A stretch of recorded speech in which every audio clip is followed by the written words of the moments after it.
¿Cómo están? Qué bueno verles. Ya la asistencia está un poco más nutrida. Todos volvemos a nuestra vida normal después de viajes, celebraciones y mucha comida. He comido demasiado en estos días y ya es tiempo de ponerse a dieta física y espiritual también. En este domingo se supone que debíamos reiniciar la serie en la Epístola a los Efesios, pero definitivamente queremos todavía dar un énfasis a la vida devocional y por eso no vamos a entrar en Efesios. Este mensaje pudiera ser una continuación del mensaje del domingo pasado del hermano Matías, porque nos va a hablar de las implicaciones prácticas para alcanzar nuestra meta, que es Cristo Jesús. Así que, como el hermano Matías afirmó que todos hacemos metas y planes para el nuevo año, yo quisiera animarte a que tu meta en este año sea buscar a Dios y darle prioridad a lo que necesitas hacer en tu vida para alcanzar la meta de la que se habló el domingo pasado. Quiero que abras tu Biblia y busques conmigo en el Salmo 27.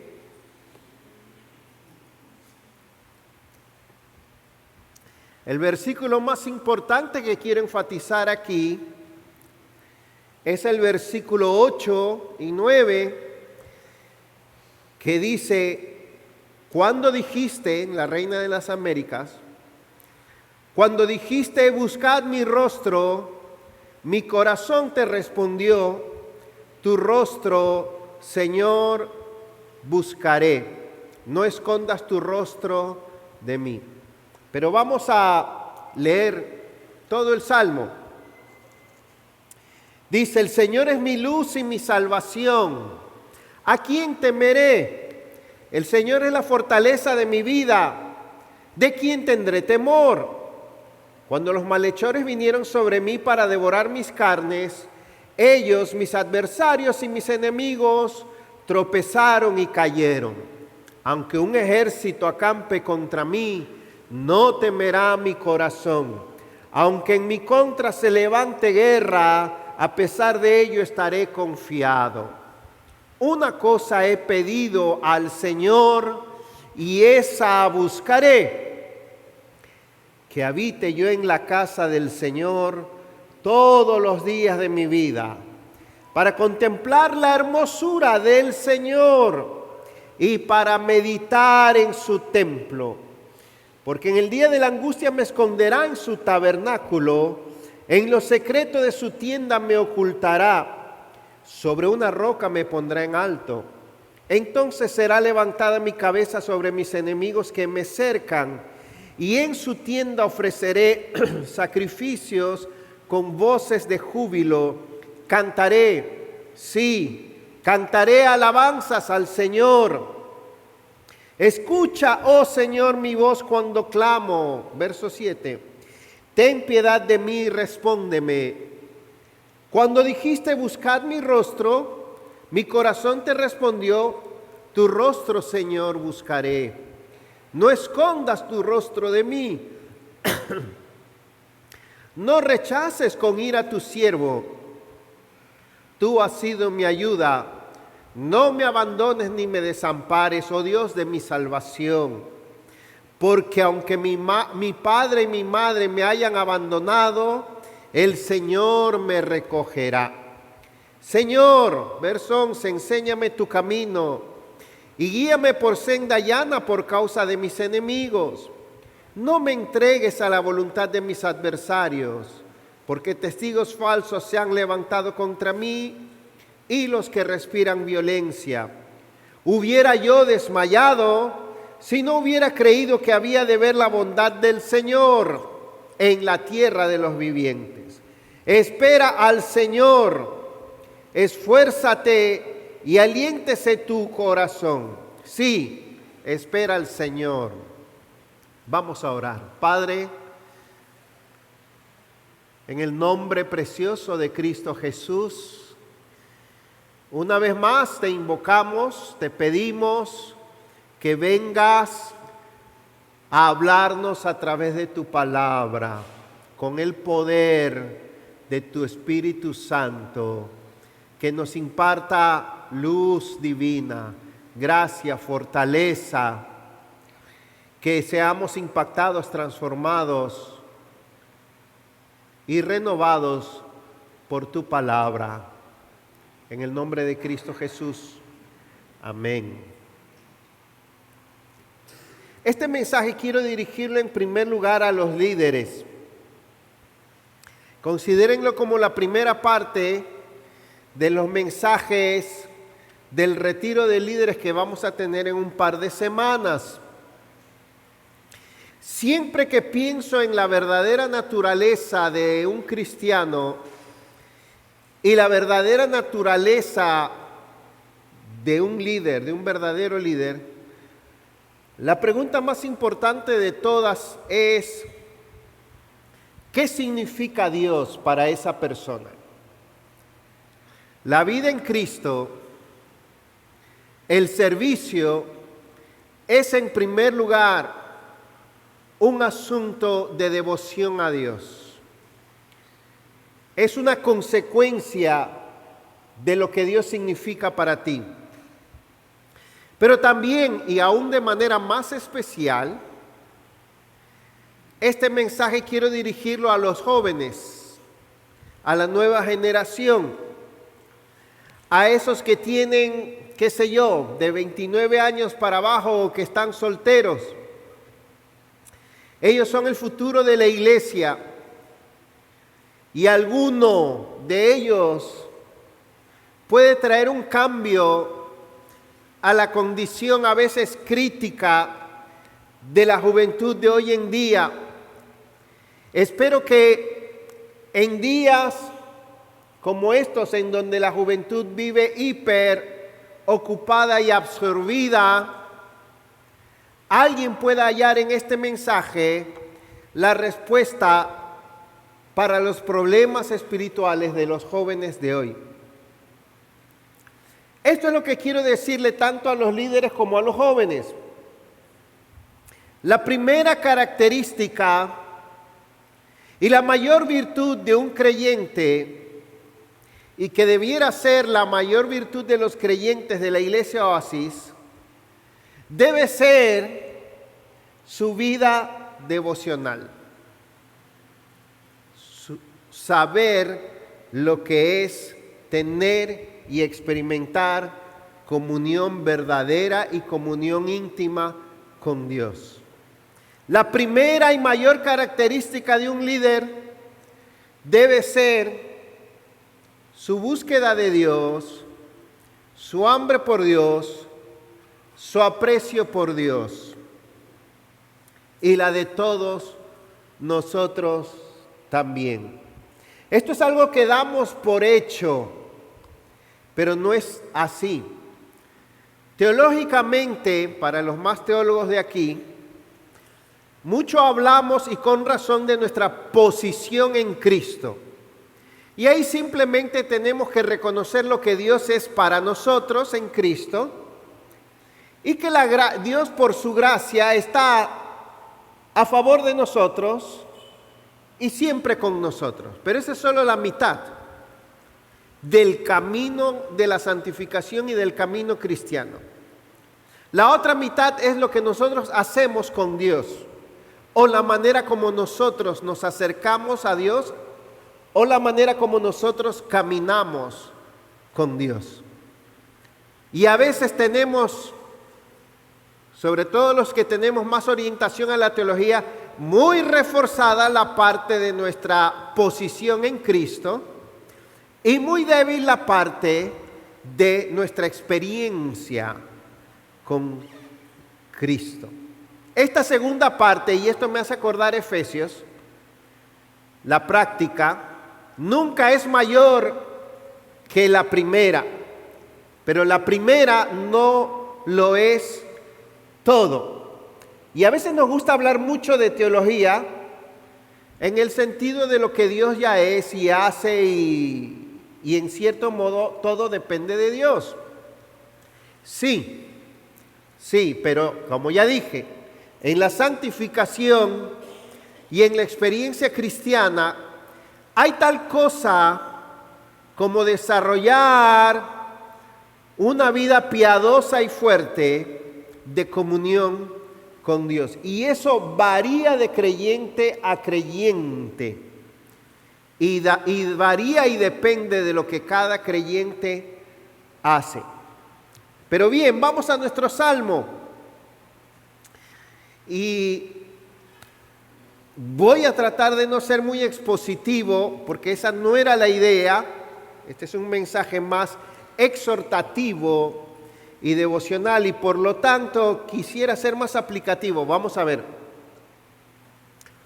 Claramente este es un salmo de una de las épocas de conflicto y de guerra del rey David, pero no se puede precisar de cuál etapa de su vida, porque David tuvo muchas temporadas donde vivió rodeado de enemigos, siendo atacado, teniendo que hacer guerra por el reino de Dios. David no tuvo una vida tranquila y placentera, aún siendo rey y teniendo tantas riquezas. David tuvo una vida llena de conflictos, problemas y batallas.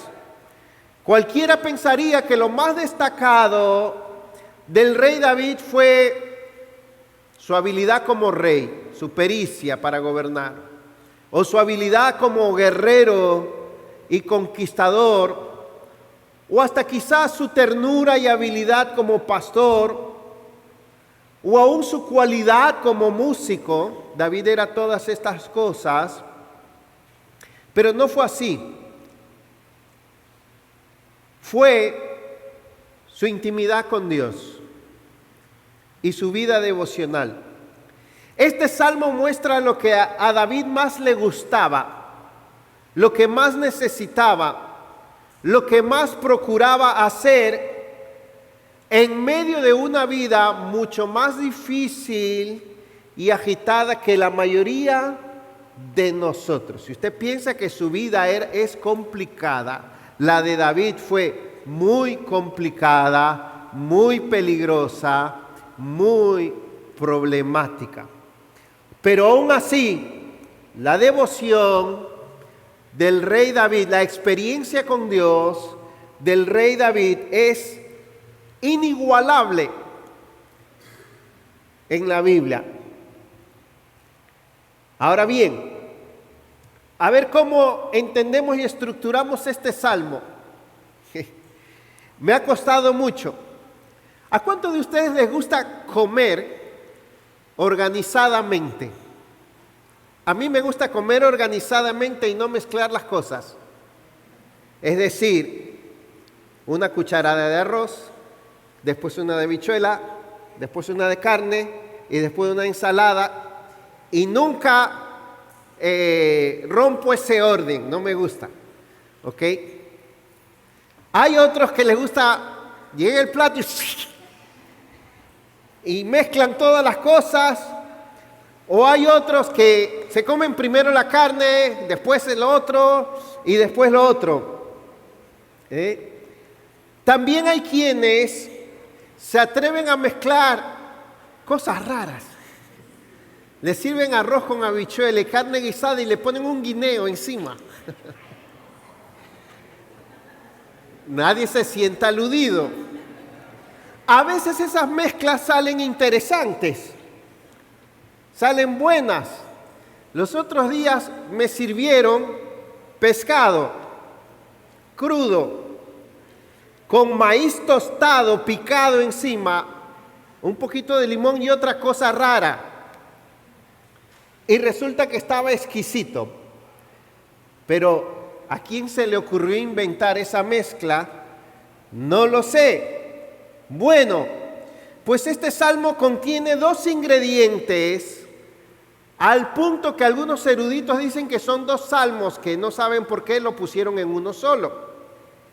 Tiene arroz y habichuela, dos temas distintos, paralelos. Por un lado es un salmo de protección y por otro es un salmo de comunión.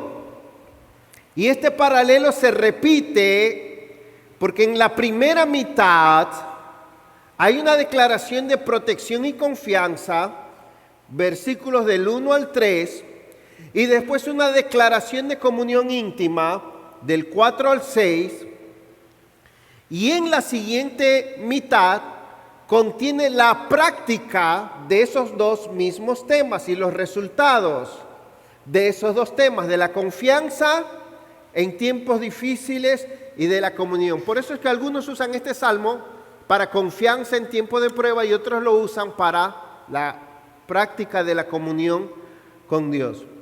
Y el salmista comienza en orden, primero arroz, después habichuela y así. Pero en un momento se enreda y mezcla tanto las cosas que lo que hace es un moro. En el versículo 5, me esconderá de la angustia en su tabernáculo. ¿Cómo es eso? Y ahí es donde uno dice de qué está él hablando. ¿Qué relación tiene una cosa con la otra? Pero yo creo que el moro que hace él le quedó buenísimo. Así que mi propuesta de estos dos temas tan distintos es que una cosa es consecuencia de la otra. Es decir, una vida de comunión íntima con Dios nos da una vida en este mundo victoriosa y confiada. Repito, una vida de comunión íntima con Dios nos dará una vida victoriosa y confiada en este mundo. Mi objetivo con este salmo es que veas la importancia de tu vida devocional, que tu vida devocional sea grandemente renovada al aprender todo lo que implica tener una comunión profunda con Dios. Y ahí vamos a invertir tiempo. Que tu vida espiritual sea grandemente renovada en este año cuando mejore tu vida devocional. Que seas salvo y te libres de los peligros, o que te libres definitivamente de ser de aquellos que van a seguir cayendo, apartándose y siendo destruidos por el maligno en este año. Las estadísticas están muy negativas. En los últimos años hemos visto caer y apartarse y apostatar más gente que nunca, más jóvenes que nunca. Mi objetivo con este salmo es que definitivamente tú te libres de eso al ver que una vida de comunión íntima, verdadera con Dios, te dará una vida victoriosa y confiada en este mundo. Y por último, mi objetivo práctico también es que tus prioridades cambien grandemente en este año. A ver, tratemos de avanzar. Número 1, confianza y protección ante los enemigos de esta época, versículos del 1 al 4. Así que lo primero que hay aquí es una confesión y una declaración. El Señor, Dios, es mi luz, es mi salvación, es la fortaleza de mi vida. Él es eso para mí. Por lo tanto, hay una declaración de confianza y de seguridad. ¿De quién temeré? ¿De quién he de atemorizarme? No temerá mi corazón, estaré confiado. Versículos del 1 al 3. Ahora bien, yo sé que hay muchas amenazas, muchas cosas atemorizantes. El COVID todavía no deja de amenazar y de asustar. Guerras. A nosotros nos asusta hasta lo que está sucediendo en Madagascar y en Kumbuktú y no sé dónde. Porque hoy en día estamos enterados de todo y uno vive atemorizado de todo lo difícil, sufriente y malo que sucede en este planeta. Pero David sabía bien quiénes eran sus enemigos. Y yo quiero que te preguntes, ¿cuáles son tus verdaderas amenazas? ¿O cuáles son los peores enemigos que tú tienes hoy en día? No son los más escandalosos o aparentes. A veces pegamos el grito y vivimos preocupados porque hay un grupo de jóvenes satánicos que en Bélgica están, no sé, quemando algo. ¡Ya!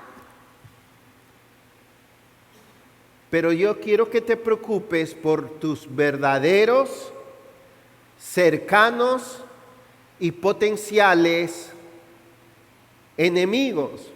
No necesariamente son los sucesos políticos, económicos o sociales de esta época, ni siquiera la amenaza de otra pandemia.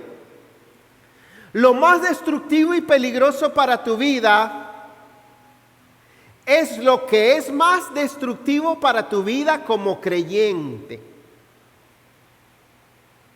porque amenaza tu posición en Cristo y tu vida eterna. Entonces la pregunta es, ¿qué es lo más destructivo para un creyente? No es quién saldrá como próximo presidente de la República Dominicana. No es si entra un gobierno socialista o comunista a tu país o a cualquier otro. No es eso. Pudiéramos hablar de muchas cosas, pero quiero, a modo de aplicación, señalar lo que yo entiendo son los peores enemigos de esta nueva generación. Yo les tengo pena a la nueva generación en un sentido, a pesar de que Dios les ha dado más recursos para que estén preparados. Pero en esta época, de aquí en lo adelante, lo que yo veo, número uno de los peores enemigos que está enfrentando la iglesia y los creyentes, especialmente los jóvenes, es el relativismo. El abandono de la verdad, la relativización de la verdad, el abandono de lo absoluto, el abandono de la realidad, el abandono de lo moral, de lo cierto, por una cultura de tolerancia. El mayor Dios, la mayor autoridad, la mayor verdad hoy en día es tolerar y respetar cualquier cosa. Ah, no, si tú crees eso, tengo que respetarlo. Si tú lo dices, es tu verdad. La mía es otra, pero tú tienes derecho a construir tu verdad, a creer en lo que tú quieras. No tenemos tiempo de abundar en esto, lo haremos otro día. Segundo, el segundo enemigo que enfrenta esta nueva generación es el falso evangelio, porque ya se viste como evangelio, de autoayuda, autosuperación y éxito personal. Hoy en día se usa todo el poder de Dios, toda la grandeza de Dios, todo el universo, todos los recursos del planeta, todas tus energías, toda tu voluntad para alcanzar tus sueños y tus logros. Y creemos que Dios es el primero en endosar y aplaudir esa meta y que a Dios se le está cayendo la babita porque tú estás creciendo, logrando ser alguien. Al punto que creemos que eso es ya la meta del Evangelio. La meta de tener a Dios es que me vaya bien. Hacer mucho de ti mismo.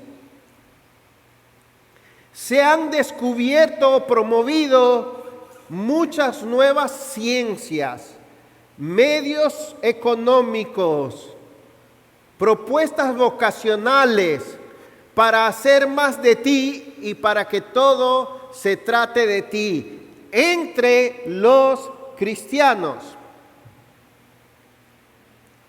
Es al revés. Tampoco tenemos tiempo de abundar en esto. Tercer enemigo de esta nueva generación, las distracciones. Vivimos en la época de la distracción. No solo la distracción ocupacional, diversión, entretenimientos, que ya es bastante, pero es un tipo de distracción que ha afectado la conducta, la vida espiritual, las disciplinas, los hábitos, el carácter y el cerebro de las personas. Aún el cerebro ahora mismo le cuesta enfocarse, concentrarse, profundizarse y hasta pensar. Se ha vuelto un problema espiritual, siempre lo ha sido, pero hoy en día es un problema inclusive psicológico, emocional y neurológico. ¿Cómo emocional? ¿Cómo psicológico? La adicción a la distracción y al entretenimiento es todo eso. Se ha perdido la capacidad mental, emocional y espiritual para hacer lo que Dios quiere que hagamos, para orar, para leer la Biblia, para obedecer, para consagrarnos, etc. Cuarto enemigo, esto es muy resumido, las nuevas herejías que tienen rasgos sociales y políticos. Pudiéramos hablar mucho. La victimización y la defensa de las minorías, ya no es cuestión de justicia, ya esto tiene matices idolátricos, relativistas, antibíblicos. No puedo abundar de todo esto que le llaman, ¿cómo se dice? Critical Race Theory, teoría del racismo crítico, teoría crítica racial, algo así.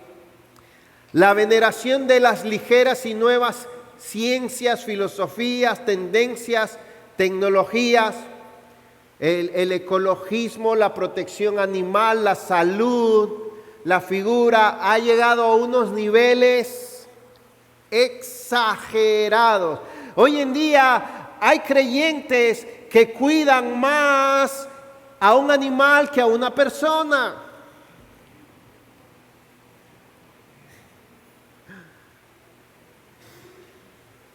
A ver, esto es un paréntesis, es una opinión personal. ¿Qué conciencia puede haber en un animal que solo vive por instintos? No tiene el espíritu humano, el alma humana. ¿Qué conciencia puede haber un animal que ese día es su cumpleaños, que le van a hacer pastel, que van a invitar a sus amiguitos, que le van a poner gorros y que le van a cantar cumpleaños? Pero ¿saben cuántas personas hacen eso? Se trata a los animales como gente. Y a la gente como animales hace mucho. Eso es solo un ejemplo, una ilustración. Salgamos de ahí por ahora. Todo esto diluye la fe, debilita la efectividad de los creyentes, destruye la fe, relativiza el cristianismo. Contra todos estos enemigos es que David dice que Dios lo mantendrá a flote, lo protegerá, porque Dios es su luz, su salvación y su fortaleza. Y si Dios es eso, Él no necesita nada más, solo necesita a Dios. No necesita un nuevo programa, una nueva agenda, una nueva estrategia, una nueva terapia. Necesita a Dios. No es una teoría, no es un programa, no es una forma. El Señor, Él es tu luz, Él es tu salvación, Él es la fortaleza de tu vida. Es la persona de Dios. Él me esconderá en su presencia. Es ahí, es con Él, es en Él, es cerca de Él que seré protegido. Los anfitriones, cuando del Medio Oriente, especialmente en la antigüedad, todavía ahora, cuando un huésped estaba en su casa, mientras estuviera en su casa, estaban obligados a proteger a ese huésped contra cualquier agresión y ataque. Y lo que está diciendo aquí el salmista es: cuando estoy en su casa, con Él, cerca de Él, en comunión con Él, Él se va a encargar de las amenazas. Segundo, verso 4. La meta y la necesidad de tener comunión. Ahora pasamos del campo de batalla, del ambiente lleno de luchas y enemigos, a la casa del Señor. Lo más asombroso para mí es que David, después de decir, Jehová es mi luz y mi salvación, ¿de quién temeré? Él no dice, entonces levantémonos, seamos valientes, salgamos a pelear, que Dios está con nosotros. Él no dice eso.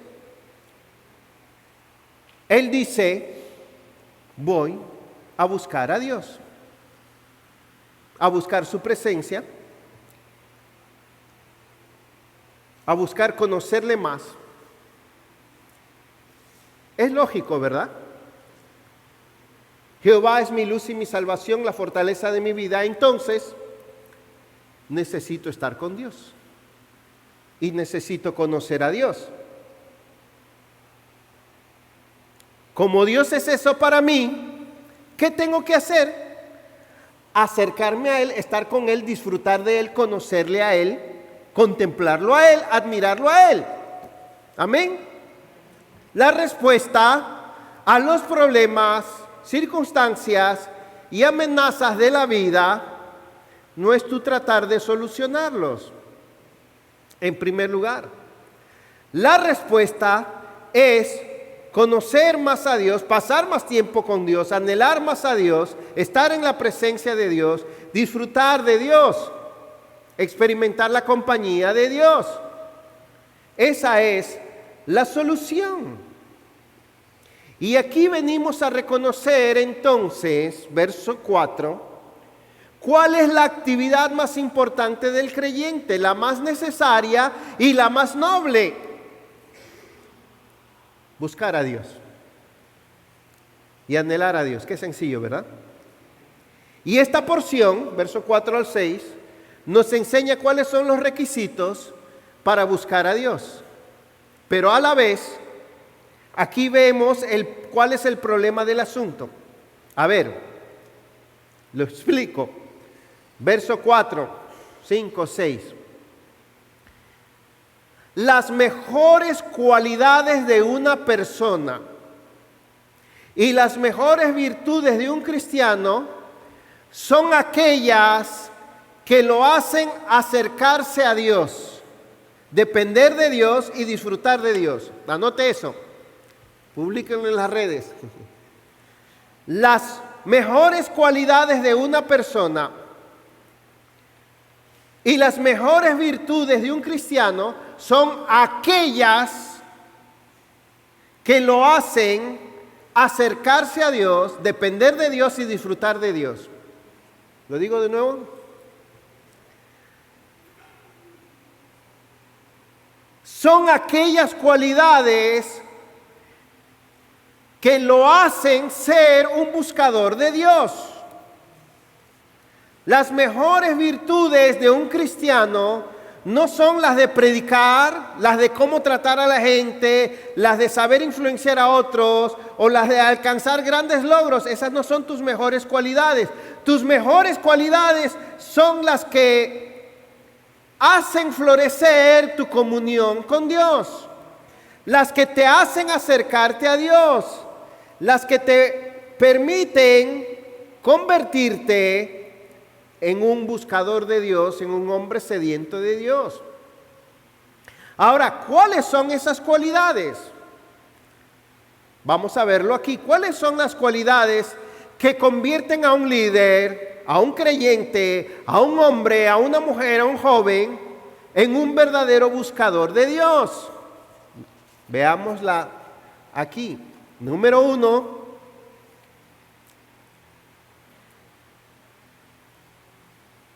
tener a Dios como tu prioridad.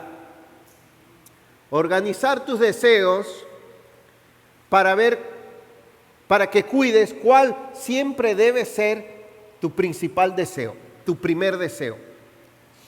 Una cosa he demandado, una cosa. Óyeme, cuando yo estoy ante Dios le pido 1000 cosas. Necesito 1000 cosas de todo lo que se me ocurre.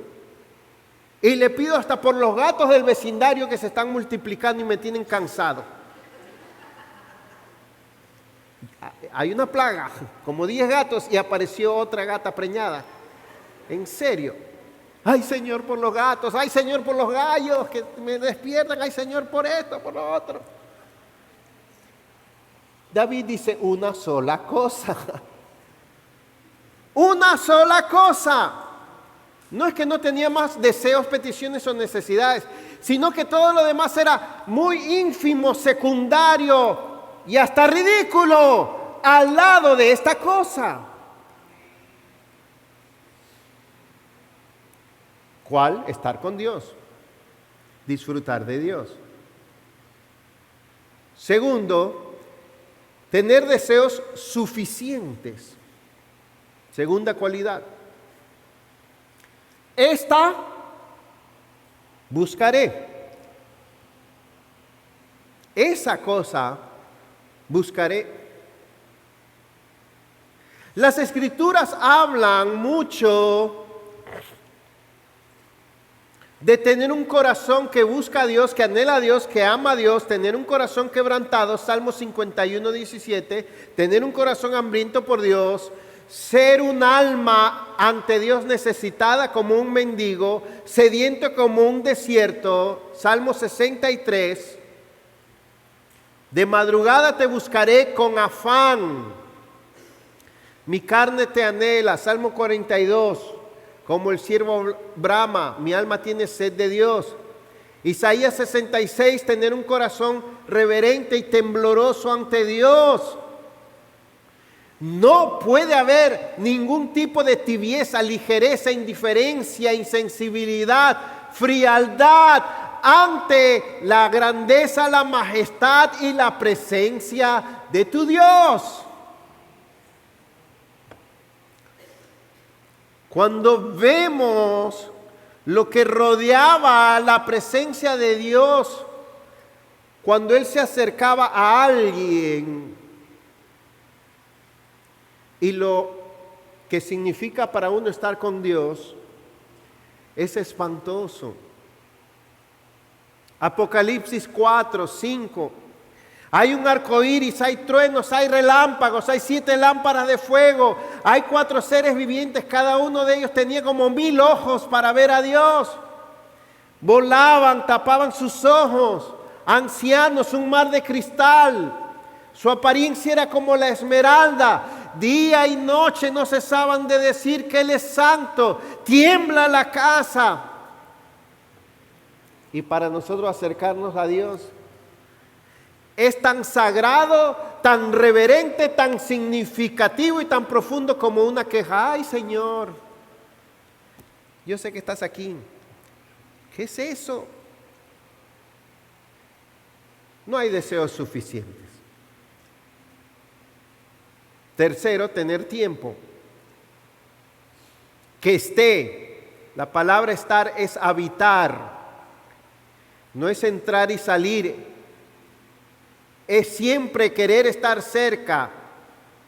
Siempre estar consciente de esa persona. Siempre estar sensible de la compañía de esa persona. La palabra estar no es mandarle un mensaje a esa persona y adiós. Es permanecer ahí. Muchos de nosotros creemos que la oración solo consiste en decir algo, cuando consiste en primer lugar en ir a Dios, en querer estar con Él, en buscarle a Él, en estar con Él. Porque uno puede ser muy ligero para hablar.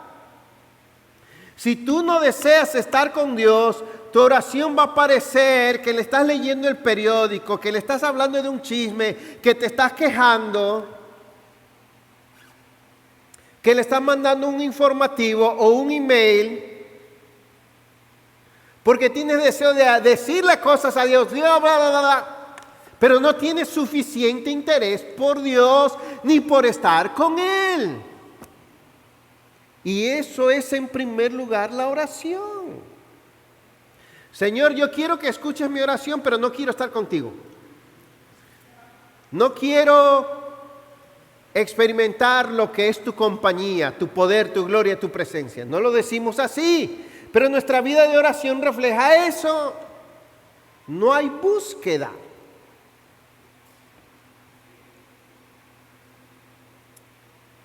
Jesús. ¿Y cuánto cuesta y cuánto tiempo lleva estar con Dios? Eso no es un método, eso no es un programa.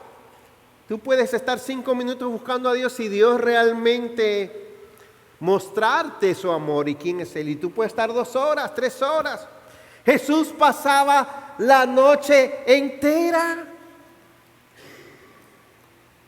orando. Se levantaba aún siendo muy oscuro. Todos nosotros valoramos altamente el tiempo. Nos establecemos metas y organizamos nuestras agendas de una manera magistral. Hemos visto el último tutorial de administración de tiempo, management, para lograr el máximo de eficiencia, porque no queremos desperdiciar nuestro valioso tiempo. ¿Cuánto tiempo vale estar con Dios? ¿Cuánto vale para ti utilizar tiempo para buscar a Dios? ¿Cuánto tiempo estás dispuesto a sacar? No, el tiempo es muy valioso. ¿Cómo yo voy a sacar media hora, 1 hora, 2? ¿Cómo? Si eso es solo para estar con Dios. Fregar los trastes, barrer la casa, ver una serie, chequear mis emails. Eso sí es utilizar bien el tiempo, pero estar con Dios. ¿Vale tiempo o no? Cuarto, contemplar. Dice, y aquí, wow, aquí la cosa se pone profunda y hasta abstracta. Para contemplar la hermosura del Señor. ¿Qué es contemplar? Sí, es ver, pero es más que ver. Es ver, es captar, es entender, admirar y quedarse recreándose en eso. Eso es contemplar. Entonces, pues, ay, contemplé ese sobre. No, apenas lo vi. Contemplar es ver, pero es captar, pero es comprender y es admirar y es dedicarle tiempo a eso. Pocas cosas uno contempla, tiene que ser algo muy valioso. Entonces,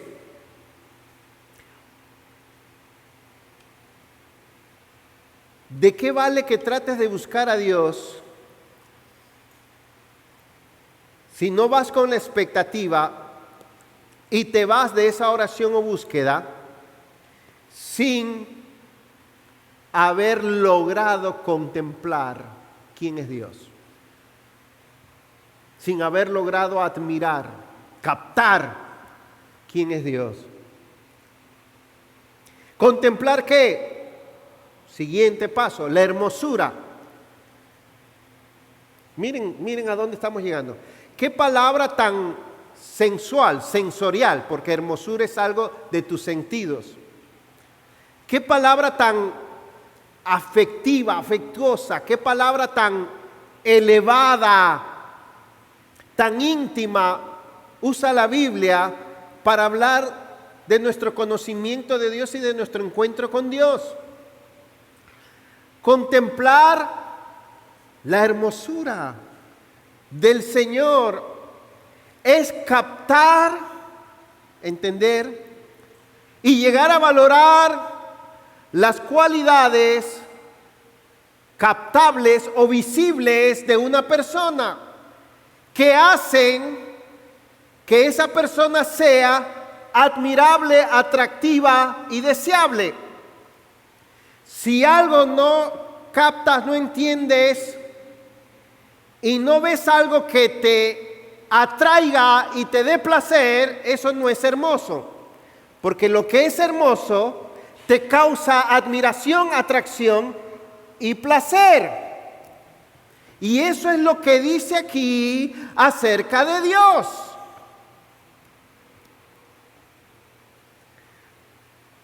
La belleza, ante la belleza uno se enamora, se embeleza, se recrea y se atrae. Así es la hermosura, siempre provoca. La diferencia entre algo valioso y algo hermoso es que algo valioso puede no ser percibido, pero algo hermoso siempre es percibido. Y la Biblia habla de la hermosura o belleza de Dios cuando habla de su grandeza, de su gloria, de sus cualidades, de su santidad, de su maravilla, de su valor, de su poder. Dice que Él es hermoso. Pero estamos hablando de cosas que a quién le interesa. Está bien que David me hable de sus luchas, te entiendo, ahí te entiendo. Yo vivo en eso, David, con los vecinos, con la política, con mi economía, yo entiendo. Pero que me hable de la hermosura de Dios. Qué romanticón se ha puesto David. No entiendo de qué está hablando.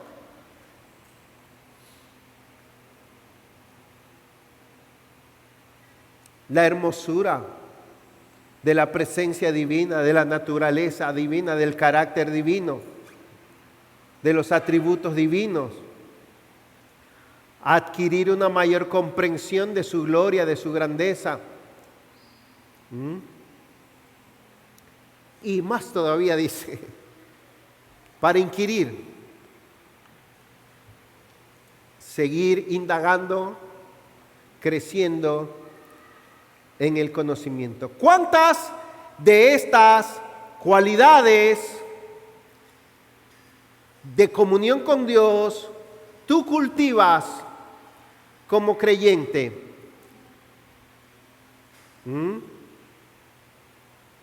En comunión con Dios. Hermano, no es suficiente cultivar solo el razonamiento y la mente para Dios. Hay que hacerlo, pero también tienes que cultivar tus afectos, tus emociones, tu pasión para con Dios. Y este pasaje usa los deseos y las intenciones más fuertes, las iniciativas más enérgicas y profundas que una persona puede tener. C.S. Lewis dice, tus mejores posesiones son tus deseos. Un creyente débil, tibio, desobediente, indiferente, no necesariamente es un creyente falto de teología, pero sí es un creyente falto de deseos, falto de pasión, falto de interés y de devoción. ¿Qué clase de hombre de oración eres tú? ¿O de mujer de oración? ¿Cómo te ven tus hijos? en cuanto a tu pasión, tu deseo, tu hambre, tu desesperación, tu prioridad, tu tiempo que pasas con Dios y tu admiración de Dios.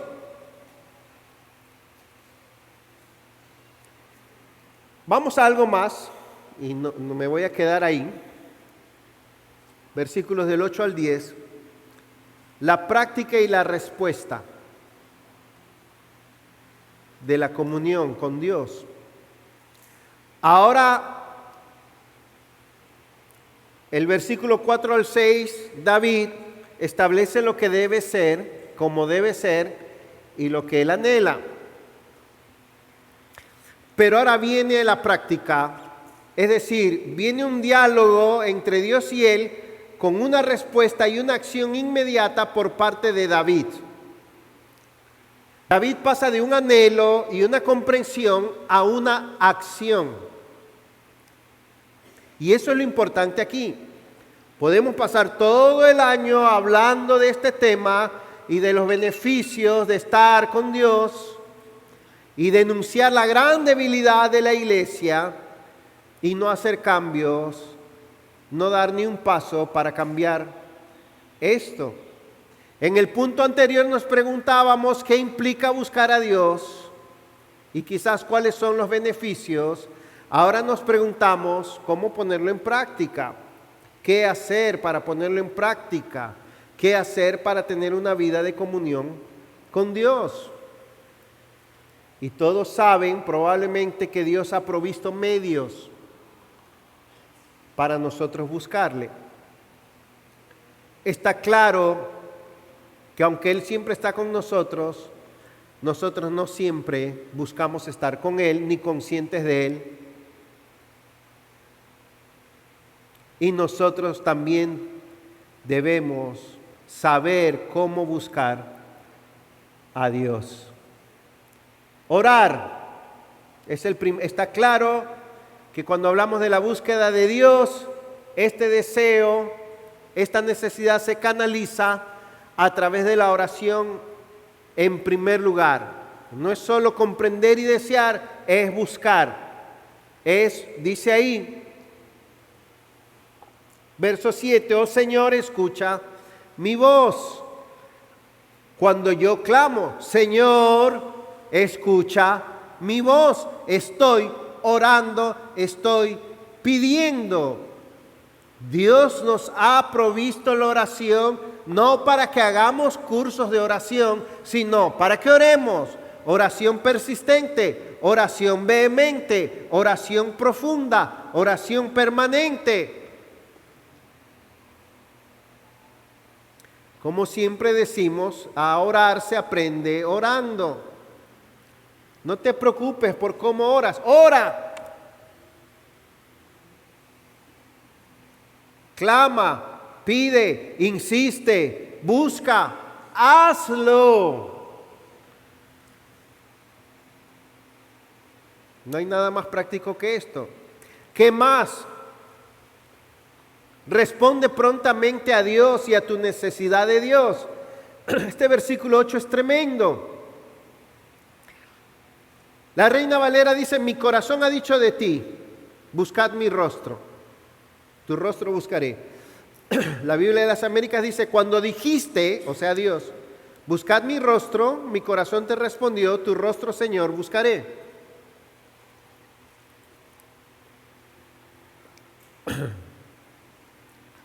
Mi corazón ha dicho, o como dice aquí, tú dijiste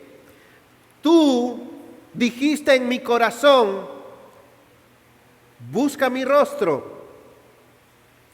Es decir, que tenemos que orar para que nuestro corazón aprenda a responder a Dios, a buscar a Dios cuando necesitamos a Dios.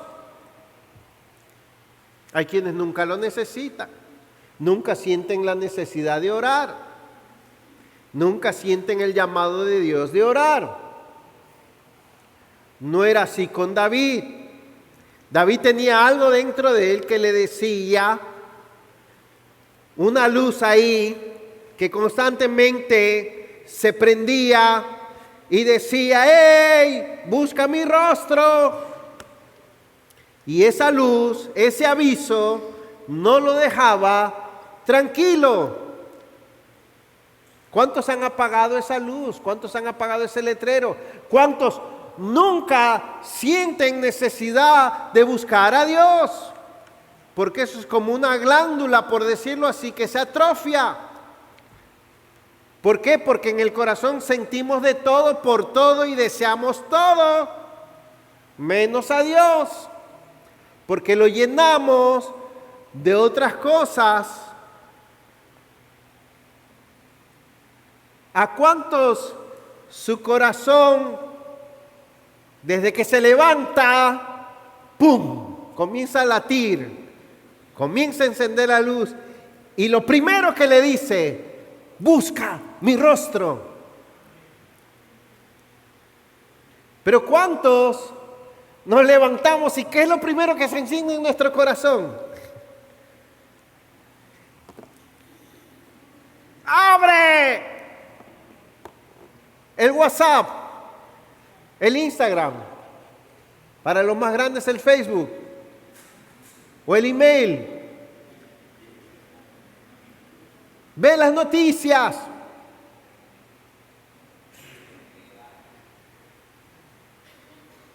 Responder a Dios, no conformarnos con menos que buscar su rostro. Esa palabra rostro es interesante. Sabemos que no es un rostro físico, visible, de la imaginación. No vayas a poner un cuadro de Jesús, entre comillas, en tu cuarto. Ni siquiera imaginarte cómo es Jesús. Ni poner una silla frente a ti, ok, Jesús, tú estás aquí. Va a hablar contigo. O como hicieron unas hermanas en una conferencia de damas, que le dijeron, vístanse hermosas que hoy van a bailar con Jesús. Sí, nada de eso. Buscar el rostro de Dios es otra manera de decir, buscar la presencia de Dios. Buscar que Dios mismo esté contigo. Buscar que Dios de alguna manera te haga entender, captar, conocer, percibir, disfrutar de Él. Perdón. Y el salmista sabía que Dios había provisto un lugar, una casa. Lo último son los beneficios de pasar tiempo con Dios. Él me esconderá, me guardará, me pondrá sobre una roca, levantará mi cabeza, ofreceré sacrificios y cantaré con júbilo. ¿Qué efecto tendrá en tu vida o cómo sería este año si pasaras más tiempo con Dios y adquirieras una mayor comprensión y aprecio por su gloria, por su persona? Creciera una mayor adoración hacia Él, una mayor pasión por Él, una mayor atracción por Él. ¿Qué efecto tendría eso en tu vida? Los beneficios son, número uno, que tendrás más a Dios, Dios mismo. Se busca a Dios en primer lugar para tener más de Dios. El segundo beneficio es que esa cercanía con Dios será un remedio rápido y efectivo para contrarrestar tu principal problema, que es tu naturaleza pecaminosa, engañosa y perversa que te amenaza a ti y a mí todos los días. Es fumigar la hierba mala pronto. Serás tratado por Dios, serás ayudado por Dios, serás afectado por Dios, serás perdonado por Dios, serás fortalecido por Dios, serás transformado por Dios diariamente y vivirás por encima de toda circunstancia. Vivirás de manera triunfante, gozosa, fuerte, firme.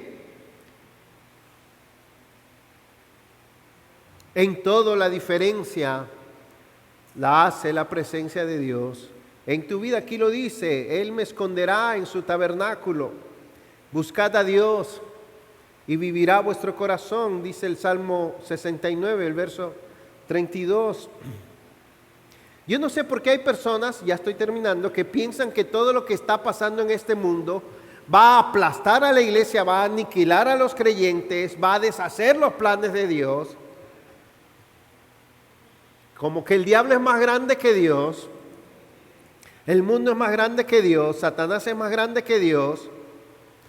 Está bien reconocer la inmensa maldad y el poder destructivo de muchas cosas que están sucediendo en este tiempo, pero me pregunto si a veces el problema es que conocemos demasiado bien la maldad del mundo y demasiado poco la grandeza de Dios. Porque aquí dice, estaré confiado, viviré confiado, no temeré.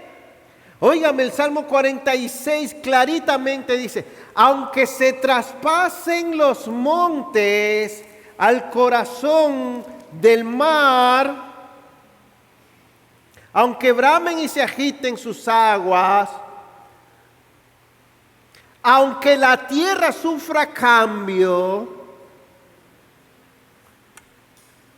imagínense la cordillera donde está el Pico Duarte. ¿Cómo se llama esa cordillera? ¿Septentrional?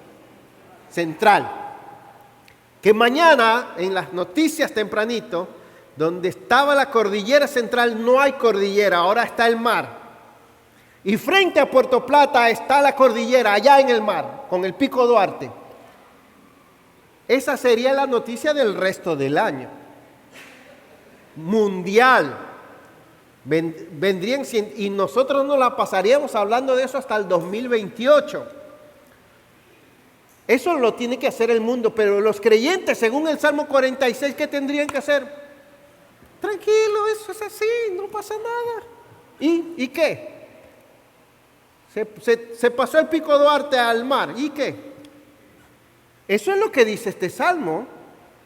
No temeremos aunque la tierra sufra cambios y aunque los montes se deslicen al fondo de los mares.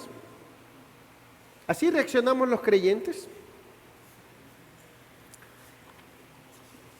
Entonces, amados hermanos, C.S. Lewis de nuevo al final dice, al final de todo, nuestra autobiografía se ve en nuestra vida de oración.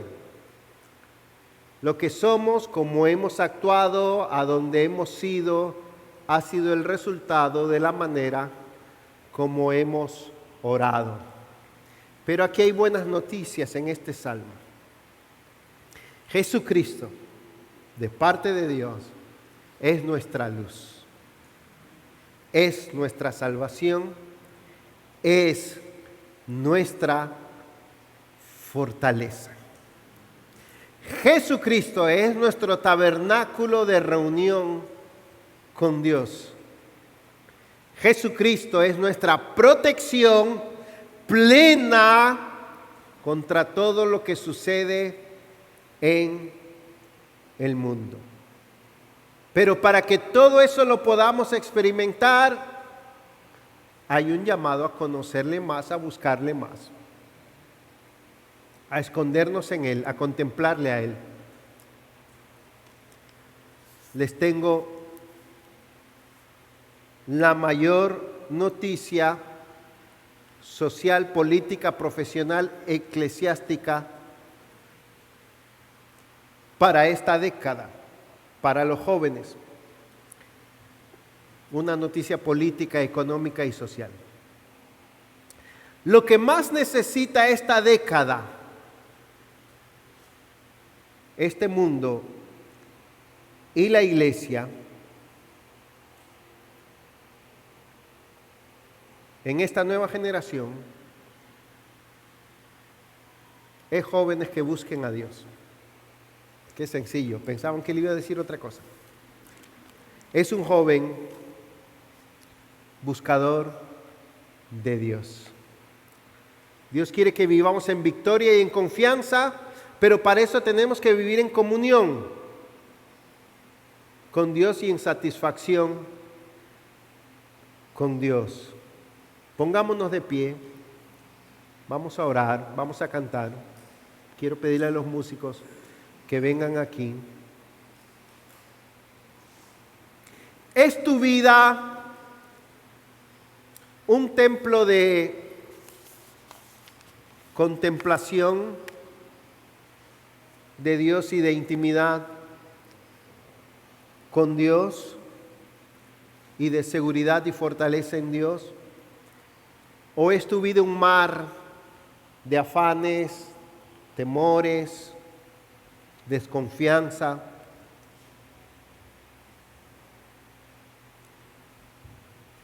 ¿Es nuestra iglesia un santuario para encontrar a Dios? ¿Donde se puede encontrar a Dios? ¿Y donde constantemente venimos para encontrarnos con Dios? ¿O es nuestra iglesia un edificio abandonado donde nadie viene a buscar a Dios?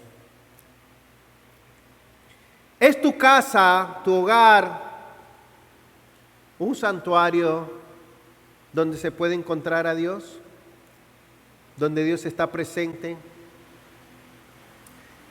Necesitamos desesperadamente un oasis, pero nuestro oasis es solo Dios, solo Él. Así que tienen que haber grandes cambios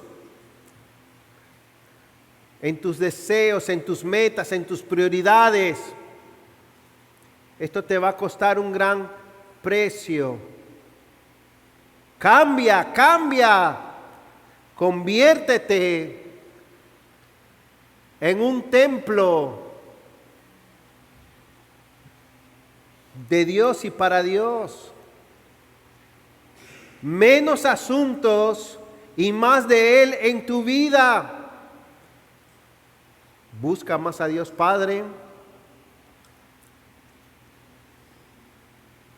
En esta mañana queremos, en el nombre de Jesús, santificar nuestras vidas, consagrar nuestras vidas, dedicar nuestras vidas para que este año podamos vivir más cerca de ti. Que no veamos esto como un imposible, algo nublado, que creamos que Jesucristo es nuestra luz, nuestra salvación, nuestra fortaleza y el lugar, la provisión suficiente para conocer a Dios, para encontrarnos con Dios. Toma la decisión de en este año buscar más a tu Dios. Amén.